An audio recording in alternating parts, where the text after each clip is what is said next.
Hey, Cody. Good morning. How are you? Good. Good morning. I guess Good it's afternoon now. afternoon. Yeah. Happy Friday. How are you Yeah. feeling? Good. How are you? I'm good. It's been a good day. I've drank a lot of coffee. I got up and went for a dog walk, which was great. And I've had some really good client meetings. So today's been a good Nice. day. How was last night for you? I know you were doing some listings, showing some houses. Yes. I've actually had like the busiest week, which is weird because we're in a lockdown, but I've had a really busy week this week. But yeah, had a couple showings last night. They all went really well. Getting a couple houses ready to list, so I'm super excited about that. That's so exciting. And how did it feel to be, you were physically at the house, obviously. How did it Mhm. feel like the conversations that you had with people? Was it natural? Like, did you have any hiccups because it's been so long since we've seen human life? No, not as much as I thought I would. I Okay. think, talking to people every day has helped with that. Hmm. It felt better in person for sure because I've talked to this Yes. client on the phone and not Zoom, but on the phone a lot. But being in person, you just get to know people better. And we had a really Yeah. good relationship. And yeah, I'm excited. It went really well. Yay! I'm so excited for that. That's fantastic. I had that yesterday. I was going to a client meeting in Woodstock and I've talked with them over Zoom many times, but I was like nervous. But once I got to their house, like it was so fun. Their kids were there, like everyone wore a mask, but it was just like, oh, I've missed this. I've Right. missed this. And also, they had a dog, and I got to meet their dog. Ah, Guess what yes. kind of dog it was? Great Dane. You're never gonna. Oh, no, complete opposite way. It was a teacup Yorkie. Oh my It's like gosh. this big. Oh my gosh. They brought it with them to like through like in a bag or something. No, he was just walking around the house. Oh my gosh. He was I very love cute. that. That is so Very fun. cute. Is that a thing people can do? Can they bring their dogs to showings, listings, showings? It was their house. So Oh, okay. I was picturing someone to look like coming to look through a house and bringing their dog. I'm like, no, no, okay, no. Like we were going through their house, like getting their house ready to list. where are they moving? Like, why are they moving? It's a rental. So like Okay, I'm they're following. the landlord. Like They're it's their rental. They've been renting it got out for the it. last however many years, and They're selling because the markets are good. yeah, They're yeah, probably tired of also dealing with tenants. Not tired, but yeah. No, for sure. it's not Tired, getting maintenance ready to free. retire. That kind of stage in life. So Yes. Yes. yeah. Okay. Cool. That's awesome. I was just excited to touch base on that. Yeah. So today we're doing our Q&A, quick episode. Yes, I'm very excited. I'm We've super been putting excited. this off for how long because we can't decide how to do it. But I think I Yeah. like this format. I like us doing it on the episode and we get to talk about it together. So yeah, I'm really excited about that.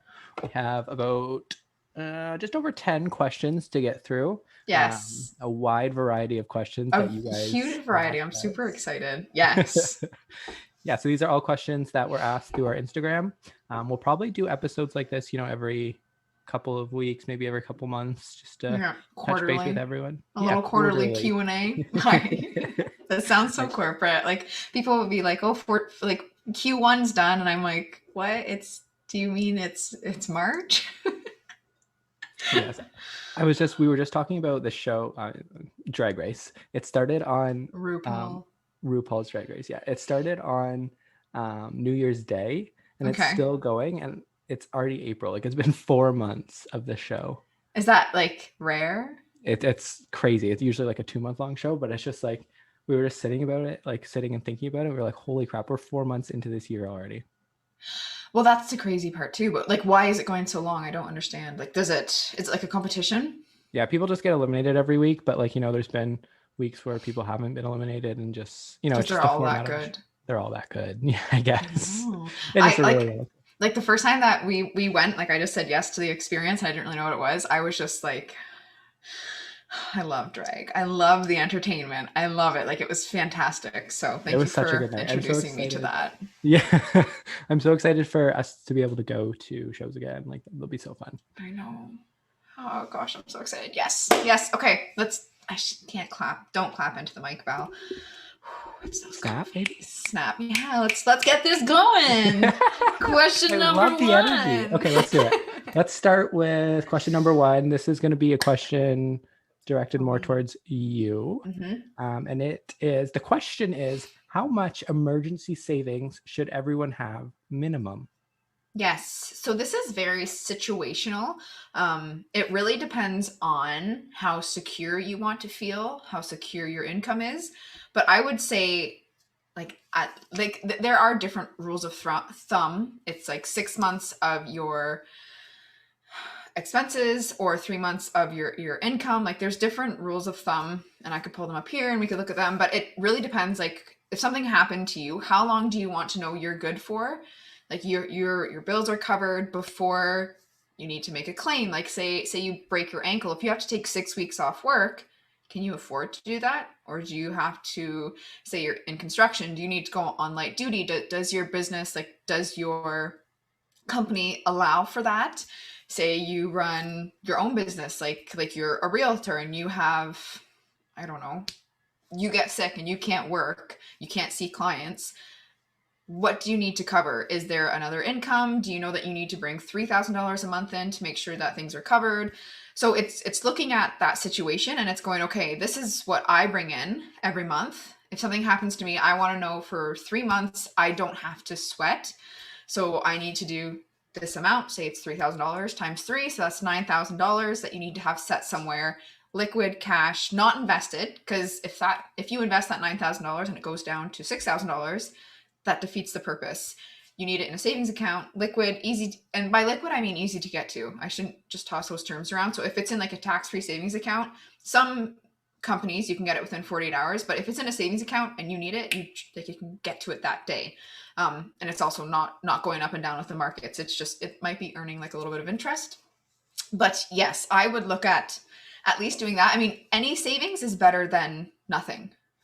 Even if you're putting like $50 a month into an emergency savings, it's something, and over time that's going to build, because ultimately we don't want any emergencies. But if in 3 years you have that built up at $50 a month and something happens, you're like, okay, this is what I was prepared for. Right. And I think a lot of people, when they are asking these questions, they're looking for like a finite number or like a formula, but it's yes. So like there's not really one that can apply to every person, because like we've talked about before, like every person is different, like their situation is different. Yeah. Like you mentioned, people's jobs are different, people's ages are different. Like someone who's a little bit younger isn't going to have access to that amount of income compared to someone who's older. And then expenses, like, if they have a mortgage, stuff like that. Right. It's so situational. Like I just looked it up and it's like between 3 and 6 months of your household income at all times. So again, that depends too. Like you're right. Is there a car payment? Is there, and it's also looking at like, yes, say your household income is $3,000. Is that with your investments? Because say there's an emergency and you're putting $25 into an Rrsp, does that need to happen while you're off? Like, can you whittle it down? At the end of the day, I don't think that anyone in a situation would ever be like, oh, I've got too much set aside. But it's just like, okay, it's starting by putting a little bit at a time. Because if I were to say to you, hey, Dakota, put $9,000 away, not like a lot of us, we don't have $9,000 just sitting floating like, yeah, sure, I'll toss that in there. It's a gradual process to build it up. And then there comes a time where, okay, I have my 9,000 there as our example number. I'm now going to start putting that, 25 there, and then another 25 into my retirement or my home down payment. It all depends on your goals too. Like everyone's got different goals, whether they want to own a home, and they're like, so yes, I'm right. Rambling here. Very situational. There is no finite number, because what might cover $1,000 of your income, for someone else, they need $2,000. Exactly. Exactly. And I forget what I was going to say. I forget my point, but correct. Correct. A+. So yes, working with someone always helps. Like I'm working with clients right now, and it's just literally starting to put $50 a month, because how a lot of us manage our funds is we get paid and it goes to things, and then an expense comes up and it's a bit of like an oh crap expense, so it goes on to credit, and any money there that comes in just goes to that, like whether it's a line of credit card, vet bill, whatever it was. We're just trying to get ahead, and we're chasing ourselves. Where when you take a step back, you put a plan in place, and then you're like, okay, yeah, my car broke down, but I've got $150 that covers if that's the bill, that covers that. And that's what I was planning for. So it's proactive planning.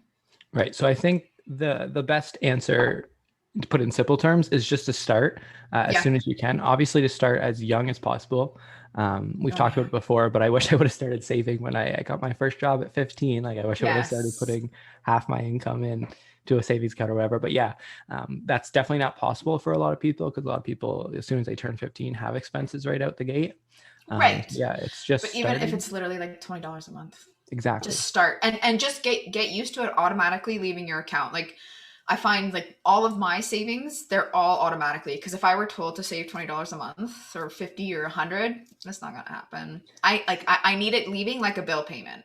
Yeah, I have mine on a recurring transfer too because if I don't, then I think it's an option for me to Yeah. switch it to my Yeah. savings It's account, like a and then I'm like, luxury. Yeah, yeah, no. I exactly. need some hard boundaries with savings. So yes, that kind of touches on question one. And question two, we're gonna hand that back to you.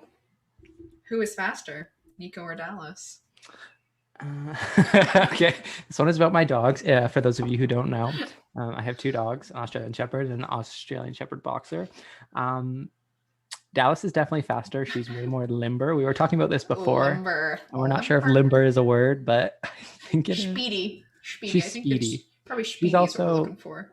yeah, she's also slightly younger Mm-hmm. and has had a better life because Nico's a rescue and he's got sore old Mm. joints already. So I yeah, was just definitely talking with clients. They rescued a cat, and I didn't ever really reflect on it, but rescues just have a lot more health problems. they do But I because guess, go ahead.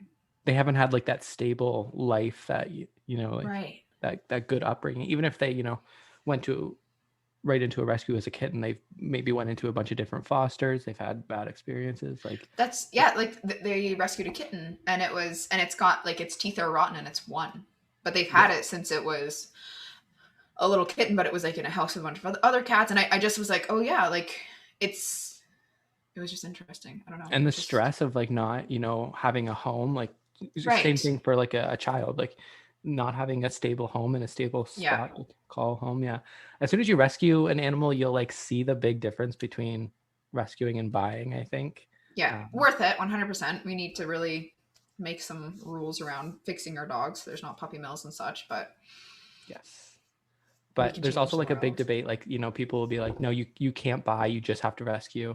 um, Getting a little sidetracked. I'm kind of in between there because I think rescuing is very important, but I bought Dallas.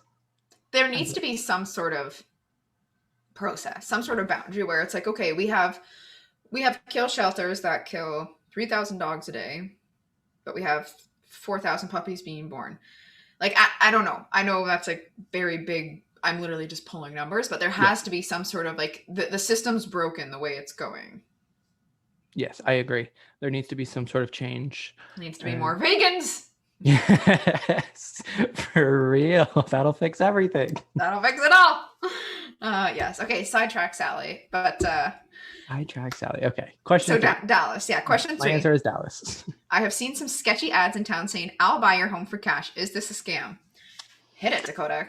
Okay, so I'm gonna assume that these are about, I don't know if around you guys have them, but up here we get a bunch of like, usually they're handwritten notes saying like, we'll buy your house for Yes, cash, we no get realtor those. fees. Yeah, yeah.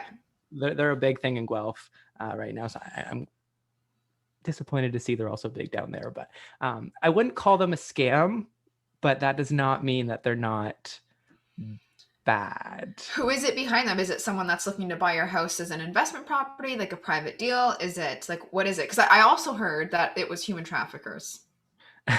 Yeah, I've heard that too before, but I think that's mostly just a theory. I think that if there Okay. was any validity in that, it would be taken a little bit more seriously.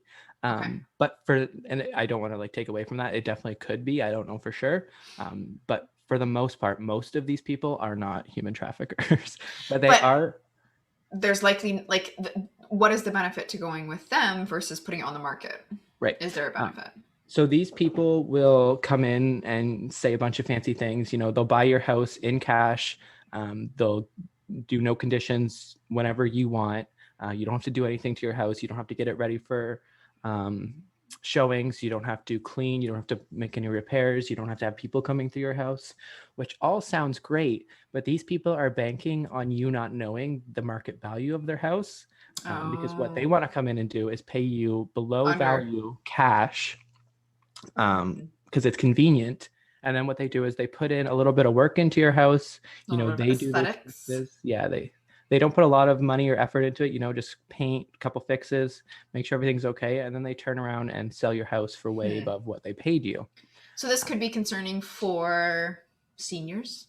Yes, it can be concerning for anyone because it sounds great. They're going Right. to give you cash and you get to make the whole deal yourself. You don't have to deal with a realtor. You don't have to deal with realtor fees. You don't have to deal with showing. You have to deal with people coming into your home. But you're not getting the value of your house from them.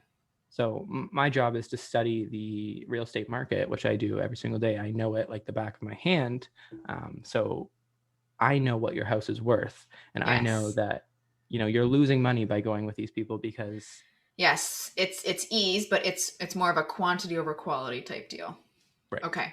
And so go talk to a realtor, talk to an expert. Don't just take the cash. Is that what you're saying? Yeah, exactly. Or talk to like a financial advisor. They'll be able to tell you like why this is not okay or not right for you. There are probably situations in which it, isn't as bad. I feel like an example would be, say there's an estate and the kids just want to get rid of the house.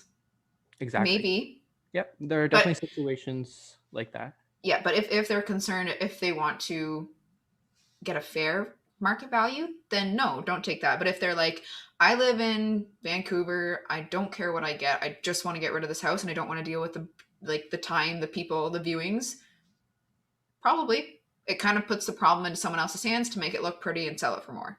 Right. That being said, if you also don't want to deal with the house, you can just talk to a realtor and they basically do everything for you and they'll get you a good value. So it's really a situational thing. So, but then there is really no situation where it makes sense.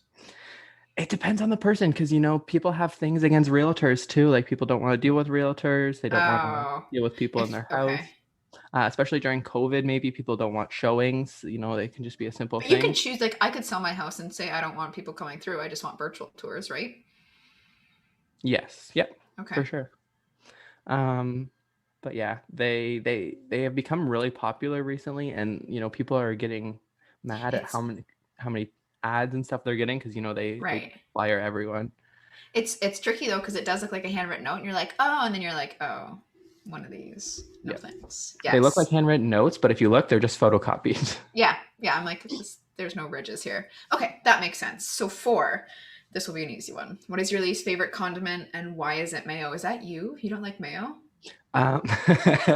This one is okay. So Ryan loves mayo and no one else in my family likes mayo. So I love mayo. I put it in my hair too. For reals. That's gross. I do not like mayo. There's very, very few times that I'll eat mayo. On a burger? Dipped in fries? Oh, it's so good. I'm a mayo and mustard gal. What can I say? I don't really like condiments in general. I don't like ketchup. I don't like mustard. I don't really like mayo. You're dry. I'm dry. Yeah. When I used to get burgers from McDonald's, when I used to eat red meat, I would just get it with just cheese. McDonald's does not count as red meat, but sorry. Is it beef? No, I just mean whatever's in it does not. Yeah. I feel like it doesn't count as. That's fair. But you would just get cheese, eh? Yeah, no condiments. Not a condiment guy myself. Not a condiment guy. Okay. Well, there you go. So Ryan and I can get along. Does he put it in his hair? No, and I'm not going to tell him that because he might start and then. I hope he listens to this. Ryan, put it in your hair. Don't put it in your hair. Number 5. Lay it on us.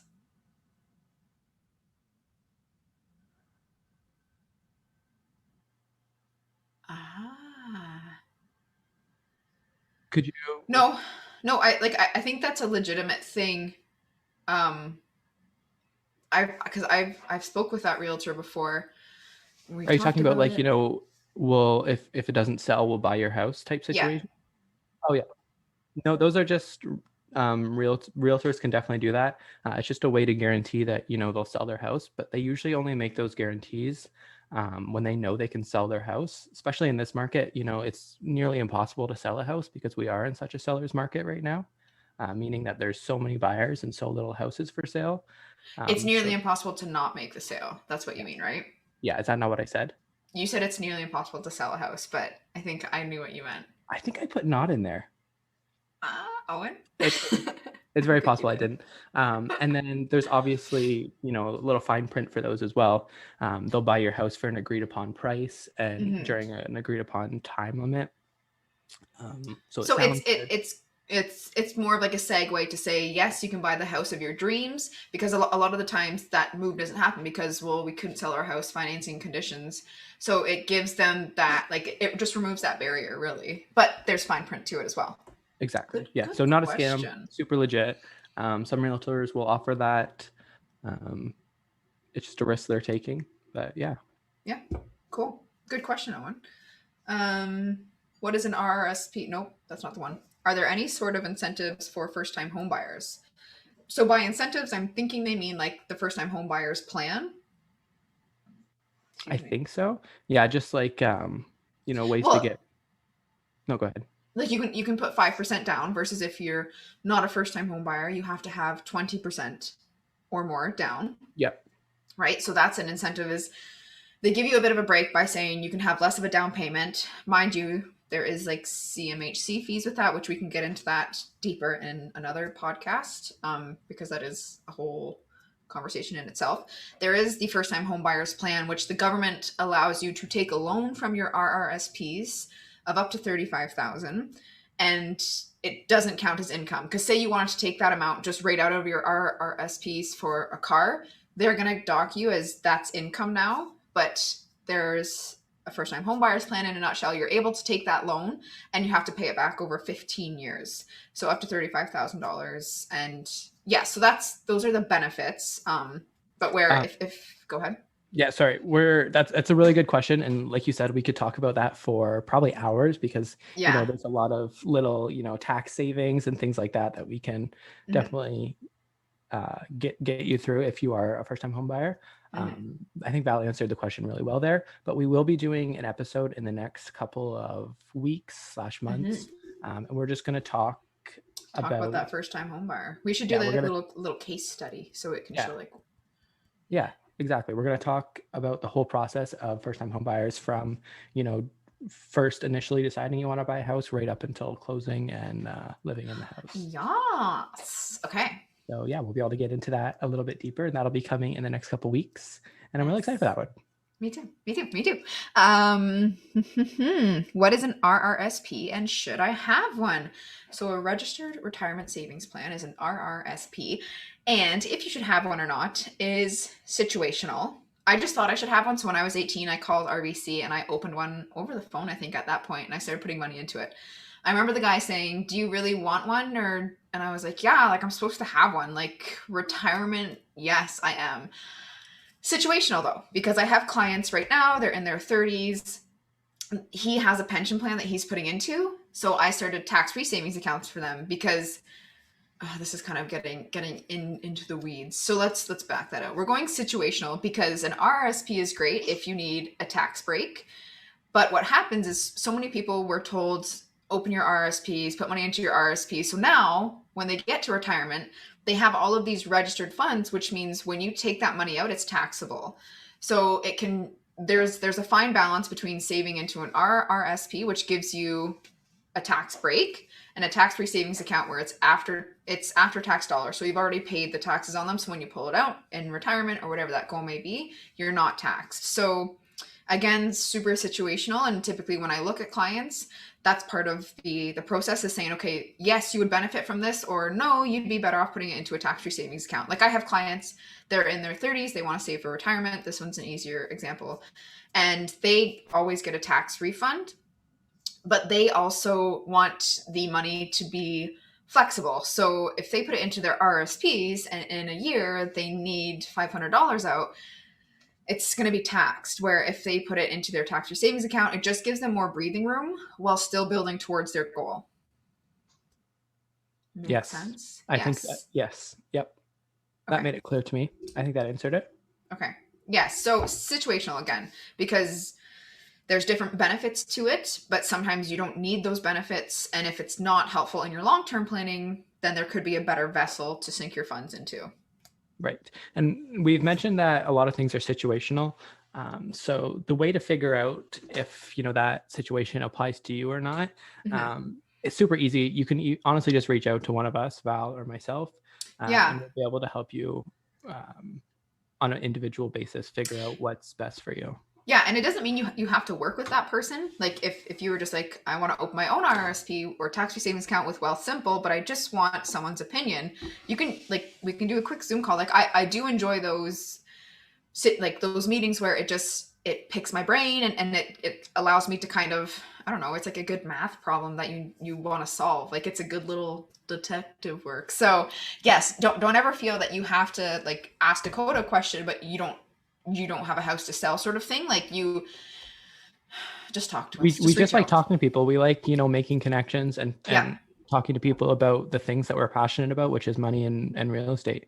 Yeah. So don't feel like if you have a question and you reach out and ask one of us, we're automatically We're going to here. be hounding you every single day. Yep. When are we selling that house? Yes. Yeah. It's not like just because you reach out doesn't mean that we're gonna be like, okay, I just want to follow up on this. Like it's like, no, we just want to help. Yep. So Exactly.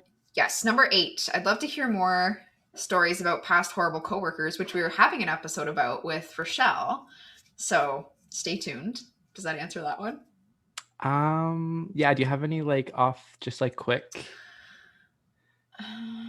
Horrible coworkers. I think just like the worst experiences would be when personal life was brought to work, which is Yeah. healthy in the right situations. But when you bring that toxic energy, that negative energy to a space where nothing can be solved because you're not ready to solve anything, you're just ready to air it all out. It's very draining on everyone. Yes. Hmm. And people who are, like not taking things too seriously, but like taking things too seriously. Yeah, I'll leave it ominously for I like that. I like same that. thing like we talked about last one. We're gonna have another episode about horrible coworkers and horrible managers. So Horrible bosses. horrible bosses. Um, You any did miss sneak? number 7 as well. I keep hearing about real estate bidding wars. What is this and what causes it? So yeah, you definitely be hearing a lot about that right now because, like I mentioned previously, we're in a seller's market.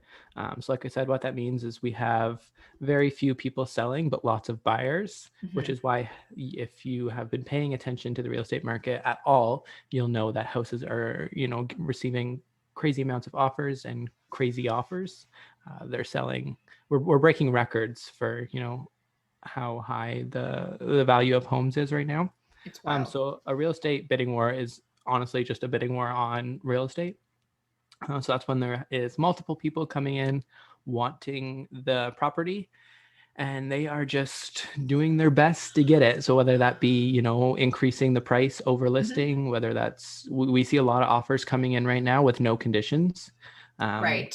which is, pretty rare in a buyer's market, but because it's a seller's market, people just want to give their best offer and hope they get the Hope that they get property. it. And like I think a good way to look at it is like when you had those like live auctions, like that's almost what it's like. It's like people are just bidding and you're like, okay, it's a $50 gift certificate, but someone's out there paying $100 and it's not going to charity. It's just because they want the house. Right. Wild analogy, but I brought it around. You did. I liked it. And with real estate, it's hard too because you don't know what other people are offering and you don't know, Yeah. what other people's offers are. So Or you're how deep really their pockets are, exactly. So right? a lot of my clients have just been straight up outbid because, we go in over asking and Hmm. we still get outbid by thousands of dollars. So Yeah. it's just the kind of market that we're in, but It's a it's real great for thing, sellers. but hopefully we do see a buyer's market or at least a balance at some point. Yeah, it's hard to predict right now because with COVID and with the way the world is right now, we really have no idea how things are going. Hmm. But yeah, that's what a Yeah. bidding war is. That's a bit more. I do like number 10. But let's do number 9 quick. Any sneak peek of upcoming topics, guests, Um, collaborations, yeah, good work. collabs. So, like we mentioned, we are having Rochelle Martel on again soon to talk about horrible bosses and She horrible sounds like a coworkers. movie star. Right, Rochelle Rochelle Martel. Martel. Yeah. It's just such a good name to say, Rochelle Martel. Rochelle Martel. We have our religion part 2 episode coming up with a special guest. I Yes. think Owen is going to make an appearance sometime over the next couple weeks. Yeah. I don't know if So you there's remember. lots of good stuff coming. Lots of good alignment topics. Yeah, In we got alignment the with. next like 10 or so topics, and I'm really excited about Mhm. most of them. So yeah, Yeah. it's pretty good. And number 10, I'm excited for this one. If you weren't in the profession you are now, what would you guys want to do? Me first. Okay. I have a psychology degree, so I want to say that I would go into, I really wanted to be a child therapist when I was going through Mhm. school. So I think that if I had the motivation to continue going through university and get my master's and then my PhD, I would have went into that. Um, if not, opening like a bar or something, or Yeah. something to do with animals. Ooh, I like that. I'm like all over the map. What's the stuff I like to do? Like if there was something like I love like researching like the spiritual side and like but also connecting with people and learning their lives and learning where they want to be. So I don't know if it would be like coaching of some sort. Like a life coach. Yeah, but I know that is like a pretty big buzzword and like it's easy to get. Like it's in a like a lot of people can get that certificate. But if there was ways, yeah, like I love working with women, like and that's just who I tend to connect with more of like the feminine energy.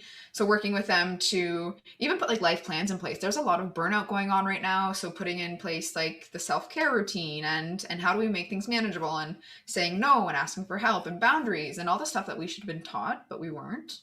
I think that's just a human thing. We're just told to say yes until we say no because our body literally makes us sick. I love looking into like holistic health, like how things connect. Like I have cancer in a certain part of my body, and that's because I have stress in that part. Like just I know that's very broad, but yeah, I'm all over the map. I love animals too.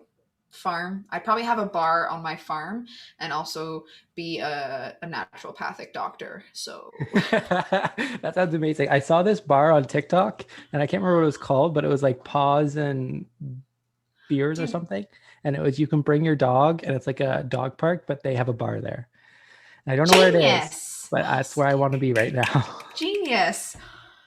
Yeah, like something like that. Something that just like I love helping people and I love people, but something that also gives me the ability to like recharge on my own. Yeah, And working from home. I really like working from home. I do like working from home. Yes. I And would like not change even just my working from home, but like working from anywhere, like, at the yeah, like working remote and then also having the ability to form your own schedule in the sense where it's like okay I'm in like I'm kind of trying to follow the moon right now and the lunar phases and it's like I'm ready to do this. I want to do this week where this week I'm more internal. I can do paperwork and processing but I really don't want to pick up the phone because the energy's not there. So yeah. All right, and we had one last minute question that I'm not sure if I sent you or not. She did not. Oh my gosh, I'm the worst. Okay, it's just, what is the biggest dog you've ever seen and why? Why Yeah. is the dog so big? Love that. Probably the dog. Actually, I live across the road from a boarding and training facility. It's called the Dog's Paw. My neighbors are fantastic trainers. They actually do training online. It's called training TDO, training dogs online. I signed up. I haven't started it yet, but I've signed up. So It's the first they step. yeah, that's right. They actually have a dog over there right now that she's doing recall training with, and I see her out in the yard, and it looks like a bear. Like it literally looks like it's huge. It's actually like Benson. Benson is the biggest dog, so it's Benson's brother, not brother, because that's a sad topic, but it's it's a brown Benson. Like a Saint Bernard, maybe? Yeah, yeah. It's a Taylor big and I went dog. to the dog park a couple weeks ago, maybe. Hmm. And there was a Saint Bernard there, and Benson was with us, and it was still like a good foot taller than Benson. It was That's absolutely crazy. insane. And it was following us around, and Benson was trying to be its best friend, but like there was nobody with it. So I don't know where their owners Mildly were. concerning. Yeah, but Okay. anyways, that is all the questions we have for Yep. this episode. And we almost, I feel like, kept to our time, kind of. Yeah, we did our Yeah. best. Yeah, we gave Didn't it get our too all. sidetracked. That's all right. Sidetrack Sally. Nido mosquito. Alrighty, that is it for this week. I'm just gonna move past whatever it is you just said and I've carry had on. too much coffee. Gotta cut myself off. Yes. Happy weekend. yeah, happy weekend. This was episode 22. I hope that one Follow us on our social medias and have a great week, guys. Stay fit and have fun. And that's just it.